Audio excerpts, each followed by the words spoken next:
Sabadi. Mesdames et messieurs, bonsoir, bienvenue dans cette nouvelle édition en français de la TNN. Nous sommes mercredi le 13 janvier 2016. Commençons tout de suite par l'audience accordée par le vice-président de l'Assemblée nationale à une délégation vietnamienne et à l'ambassadeur de la République populaire démocratique de Corée. Le Dr Saixomporn Phomvihane, vice-président de l'Assemblée nationale du Laos, a reçu le 12 janvier 2016 à Vientiane une délégation parlementaire du Vietnam menée par M. Nguyen Van Thien, chef de la commission de la culture venu participer à la conférence parlementaire sur le contrôle des boissons alcoolisées qui s'est déroulée le 11 et 12 de ce mois. Au cours de l'entretien, le vice-président de l'AN a félicité M. Nguyen Van Thien pour sa visite au Laos, ce qui contribue à renforcer davantage les relations d'amitié et la coopération entre les deux parties, les deux États et les deux peuples.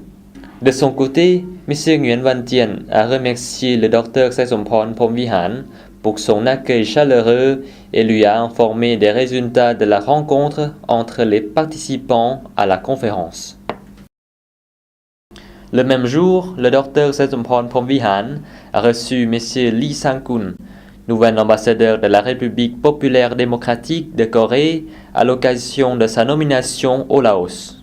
Au cours de la rencontre, le vice-président de l'AN a apprécié hautement la mission de ce dernier au Laos, contribuant ainsi à renforcer les relations d'amitié entre les deux parties, les deux gouvernements et les deux peuples. Le vice-président du Front Lao d'édification nationale, M. Tong Yeot-ho, a participé le 12 janvier à la fête du Nouvel An Hmong, le Bun Kin Chiang, au village de Vieng Hang, district de Sop Bao, province de Hoa Phan.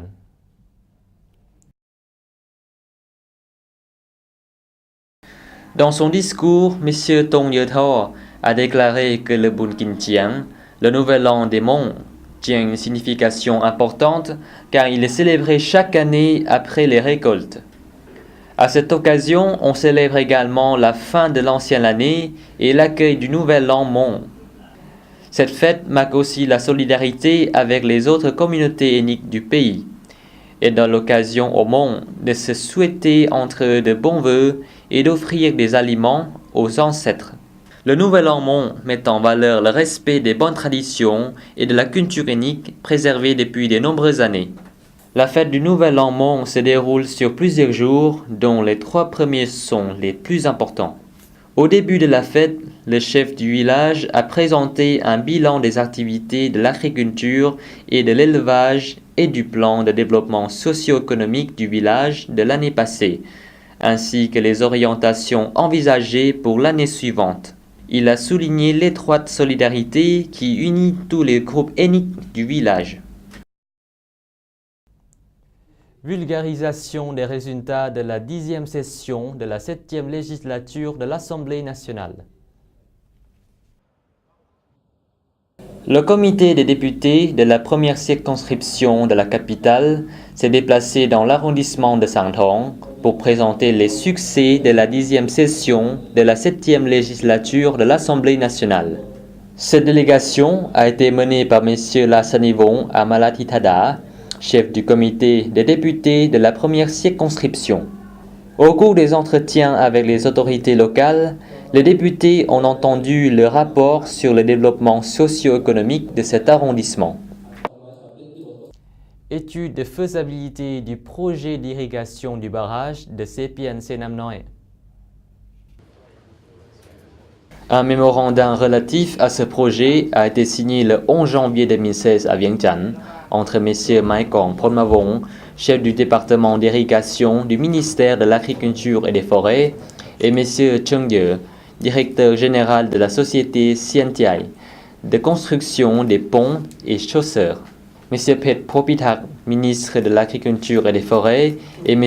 Nam Vinyaket, gouverneur de la province d'Attapu, étaient présents à la cérémonie de signature. Selon le chef du département d'irrigation, ce projet peut arroser plus de 6000 hectares de surface cultivable. Suite de l'actualité nationale en bref et en images. Un mémorandum de compréhension a été signé le 12 janvier entre le ministère de l'Éducation et des Sports et une organisation de secours de catholiques. Un projet de participation communautaire, l'amélioration de la qualité de vie des handicapés dans la province de Khamwan. Les signataires étaient le Dr Mitron Suvanvisai, chef du département de la maternelle et de l'enseignement primaire du ministère de l'Éducation et des Sports, et M. Boni Savat, directeur de l'organisation de secours catholique au Laos, en présence de M. Litu Bopao, vice-ministre de l'Éducation et des Sports. Ce projet focalise les districts de Saiboutong et de Sebangphai pour aider les handicapés à avoir accès aux services éducatifs, de la santé et d'aide en équipement pour améliorer l'environnement de la communauté. 3 écoles d'AIS, d'Engtanin et de Saitawon ont reçu le 12 janvier 2016 un certificat d'école sans drogue. La cérémonie s'est déroulée à l'école d'AIS de Nongduang, de l'arrondissement de Sikotabong de la capitale, en présence de M. Khamsavan Kotsai, chef adjoint du service de l'éducation et des sports de la capitale, de M. Boalai Sipakham, chef adjoint de l'arrondissement de Sikotabong, des professeurs et des élèves. Une galette des rois de la France célébrée à Vientiane. Le 12 janvier, à Résidence de France, a eu une galette des rois organisée par Mme Claudine Ledouze, ambassadrice de France en République démocratique populaire Laos. Cet événement s'est déroulé en présence des hauts fonctionnaires Laos, des représentants d'organisations internationales et de divers établissements Laos et français au Laos. À cette occasion, Mme Claudine Ledouze a déclaré: la galette des rois, c'est une tradition très très ancienne qui remonte, je pense, au Moyen-Âge. Au Moyen-Âge, c'était une fête, la fête des rois.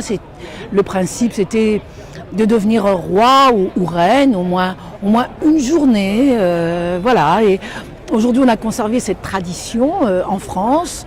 Tout le monde mange la galette des rois à l'épiphanie ou tout au long du mois de janvier. C'est un merveilleux gâteau, très très bon, succulent, à base d'amandes. Et dans le gâteau, on cache une fève, une petite figurine. Voilà, et on partage ce gâteau, cette galette, et celui ou celle qui tombe sur la fève devient roi ou reine. Et choisit donc son roi ou sa reine. Voilà, c'est une belle tradition extrêmement plaisante, qu'on aime beaucoup et qu'on pratique donc au Laos. Et je constate que les Laotiens adorent cette tradition également, mais tous les représentants du corps diplomatique, de la communauté diplomatique à Vientiane également. Et ça nous fait vraiment très plaisir de partager cette galette, cette tradition, voilà, au moment d'échanger les vœux pour la nouvelle année. C'est vraiment très agréable. L'ambassadrice française a également souligné: je souhaite qu'on s'oriente vers un monde de paix, où les hommes et les femmes puissent vivre sans avoir peur, peur des autres, peur de la guerre, peur des événements climatiques aussi parfois qui font qu'ils doivent partir, qu'ils sont chassés de chez eux, qu'ils ont faim, qu'ils ont froid. Voilà, je souhaite qu'on aille vers un monde où il fait bon vivre, où les hommes et les femmes vivent en paix et où on a été suffisamment sage, mais je crois que les choses sont bien parties grâce à la COP21 qui s'est déroulée à Paris dernièrement et où tous les pays du monde ont pris un engagement, c'est de lutter contre le réchauffement climatique. Et c'est important, il en va de l'avenir des hommes et des femmes, de l'humanité. Après les fêtes de fin d'année, rend occasion de gastronomie conviviale. La traduction française est de partager la galette des rois, en principe le 6 janvier, jour de l'Épiphanie. Il semble que le partage de la galette le jour de l'Épiphanie soit apparu en France au XIIIe ou au XIVe siècle.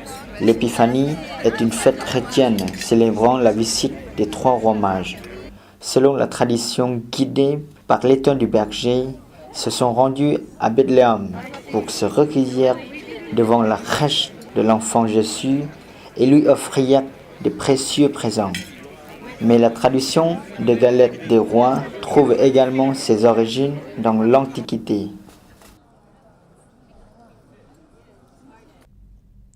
Le plan de développement socio-économique et de la réduction de la pauvreté dans la province de Saisonboon. Après la fondation de la province de Saisonboon, le 13 décembre 2013, les autorités du service de développement rural et de réduction de la pauvreté ont activement appliqué le travail.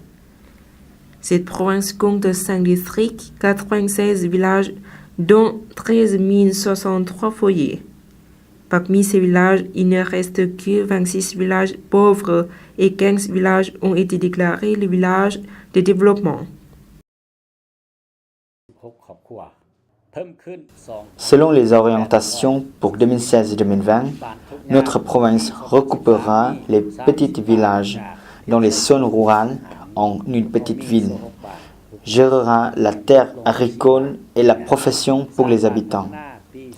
Dans les années passées, notre province a investi dans le développement des infrastructures, notamment la construction des voies de circulation, des écoles, des maisons de santé, ainsi de distribuer des grains et jeunes plantes aux villageois dans les 6 zones ciblées comme le village de Taviansai, du district de Tathom, de la rivière de Kung jusqu'à la montagne de Katha, du district de Hom, le village de Ponha, du district d'Anuvong, le village de Sangthong, du district de Longchang, le village de Hao du district de Tathom et le village de Hom du district d'Anuvong. Pour le futur plan, les autorités du service de développement rural et de réduction de la pauvreté continueront à renforcer la solidarité entre les peuples et les fonctionnaires et à lancer la campagne de sensibilisation de la politique du parti et de l'État, permettant aux habitants de comprendre davantage la ligne politique du gouvernement.